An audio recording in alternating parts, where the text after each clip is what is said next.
Okay guys, welcome back to Carbon Car Systems. Been some time since I've done a YouTube video for you guys because of COVID, and we've been really busy actually designing some products for you and things like that. So we are going to be talking today about some of the new Kenwood series because they have been in the same boat during COVID. They have not released any new models. So it's been about 2 years since Kenwood have updated their range, but they're finally coming out with about 8 or 9 new units this year. So I thought I'd jump on to discuss the variances in those different models. Now, in particular, today we're going to be talking about the DMX7 series.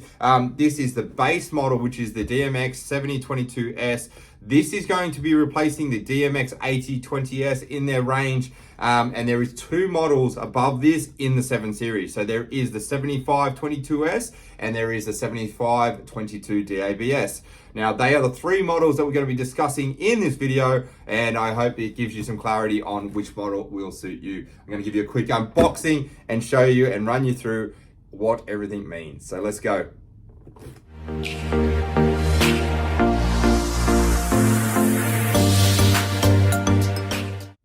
All right, guys, so let's jump straight into the unboxing. We're going to show you some of the things on the chassis and what comes in the kit and discuss the model differences for you. So I've unboxed this before. It's going to come really neatly packaged. Let me get this out of here. So it's going to come with all the styrofoam, all the plastics on it. This one isn't exactly how it's going to come because we have unboxed it and I had a look at it myself, but it will give you a good idea on how they come. They always come properly and neatly packaged. Now, one thing to note on this new series, which you can see physically straight away, is that they're going to be all short chassis units, and they're traditionally going to be 180 millimeters long around there on your normal style double DIN units or your normal style screens from Kenwood. But these new units are going to be about 85 millimeters wide, and that's going to allow you to mount this into a lot more vehicles because you don't have to worry about the depth of all the cabling behind it. So that is one good upgrade, and the reason for that is really because there's no need for CD DVD anymore. So the CD mechanism used to take up a lot of space. The whole new DMX series from Kenwood, which means digital mechless units, okay, DM for mechless, they put no CD DVD in almost the entire range. In fact, I think there's only 2 models in the entire range now that will have CD DVD. The entire world is going that way. Digital media is obviously the future, and it is quite easy to use with your phone these days and USBs and things like that. So that is to be noted. The entire DMX series is going to be mechless. DMX7, again, is what we're talking about today, and I'm just going to run you through those variances. So uniquely to these, I will firstly show you what's in the box. It's probably going to be simpler, and we'll discuss that quickly. There is a little trim ring plate. So in a lot of the vehicles, when you do mount them, you do have to mount a trim ring on like this. It is going to come with the cage around the unit, so you can actually use a universal DIN slotting into the fascia panels depending on the vehicle. You can use that, you can pull that off. That's not required, but if you are going to use it, you can use the fascia trim ring.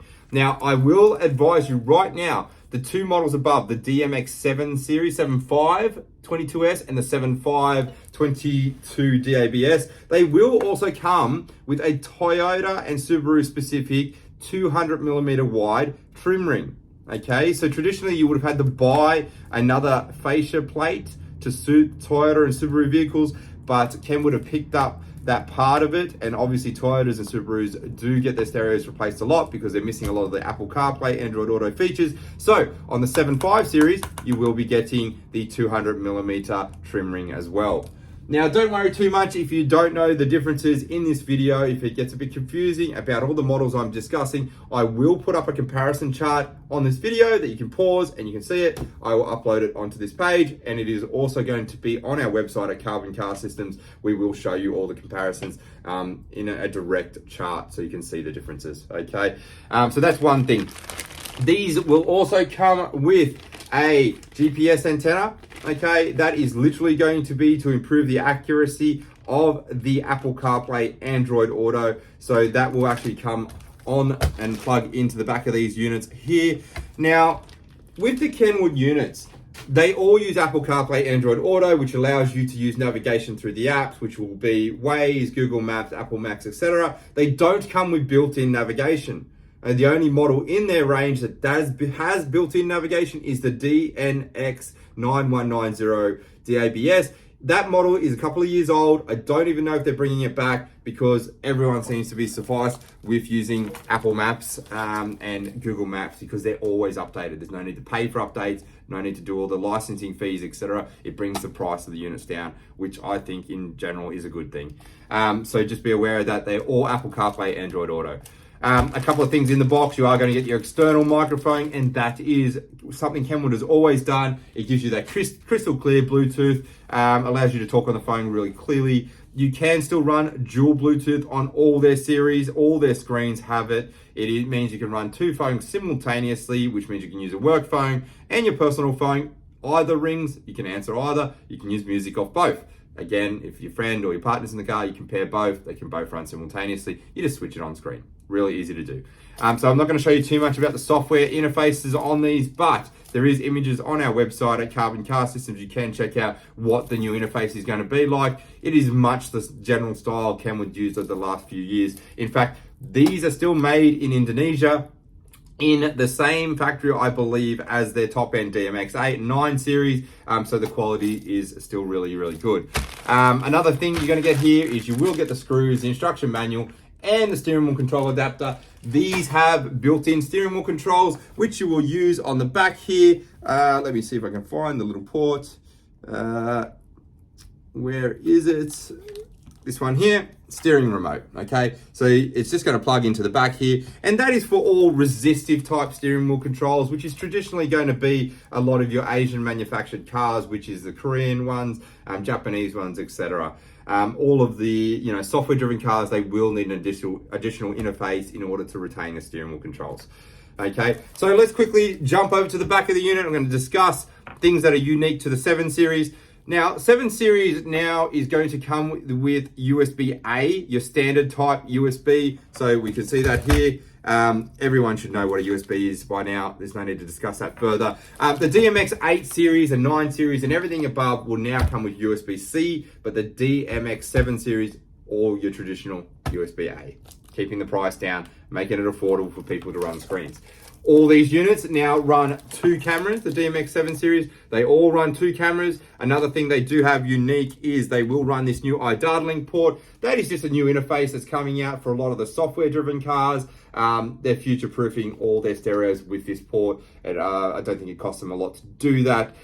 That's not really going to be used on a lot of your vehicles, but it is there.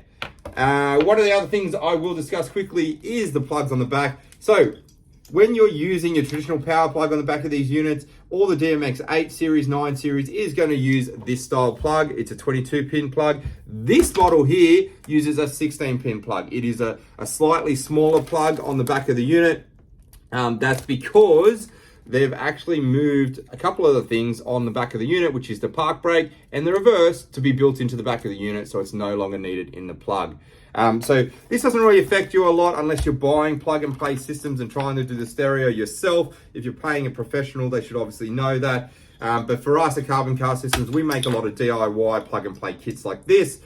So you will have to select the 16-pin one. Again, we've done a model comparison on the website that will help you with this, so you don't need to stress too much about it. We're trying to take the hard work out of it for you.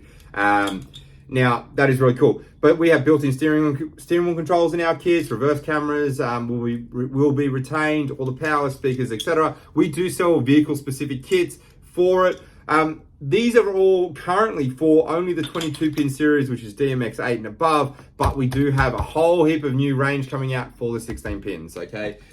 Funnily enough, to give you an idea, 16-pin power plugs on these will actually be all the versions below the DMX7 series as well, which is the DMX6, DMX5, DMX4, or DDX4. All those series use 16-pin plug, okay? So there's going to be 2 different variances there.